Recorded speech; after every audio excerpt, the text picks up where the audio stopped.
നിങ്ങൾക്ക് ചെകുത്താനിൽ വിശ്വാസമുണ്ടോ? ബഹ്റൈൻ്റെ തലസ്ഥാനമായ മനാമയിൽ American mission ഹോസ്പിറ്റലിൻ്റെ തൊട്ടടുത്തായിട്ടുള്ള ഈ ബിൽഡിംഗ് നിങ്ങൾ കണ്ടിട്ടുണ്ടോ? ഇതാണ് ബൂത്ത് ബിൽഡിംഗ്. വർഷം 1970. ഒരു കുവൈത്ത് ഇൻവെസ്റ്ററുടെ ഉടമസ്ഥതയിൽ ഈ ബിൽഡിംഗ് ഇവിടെ പണി കഴിപ്പിച്ചു. 1979-80 കാലഘട്ടം വരെ ഇവിടെ താമസം ഉണ്ടായിരുന്നു. എന്നാൽ അതിനുശേഷം ഇവിടെയുള്ള എല്ലാവരും ഇവിടെ നിന്ന് താമസം മാറി. അതിനുള്ള കാരണം വളരെ നിഗൂഢമാണ്. എന്നും രാത്രി ഈ കെട്ടിടത്തിന്റെ 5ാം നിലയിൽ നിന്നൊരു കുഞ്ഞിന്റെ കരച്ചിൽ കേൾക്കുന്നതായിട്ട് ആളുകൾ പറയുന്നു. അതുപോലെ രാത്രികാലങ്ങളിൽ ഉറങ്ങിക്കിടക്കുമ്പോൾ വാതിലുകളും ജനലുകളും ഒരാൾ സഹായമില്ലാതെ അടയ്ക്കുകയും തുറക്കുകയും ചെയ്യുന്നുവെന്ന് പറയപ്പെടുന്നു. ഇതിന്റെ സത്യം എന്താണെന്ന് ആർക്കും അറിയില്ല. ഇതെല്ലാം വെറും കെട്ടുകഥകളാണെന്ന് പറയുന്നവരുണ്ട്.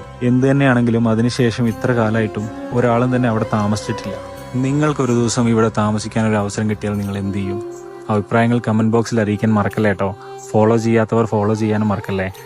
അതർവൈസ് മറ്റാർക്കും വേല ചെയ്യാൻ പറ്റാത്ത, അവർ മാത്രം വേല ചെയ്യുന്ന ആ രാത്രി ദിനങ്ങൾ വരിക.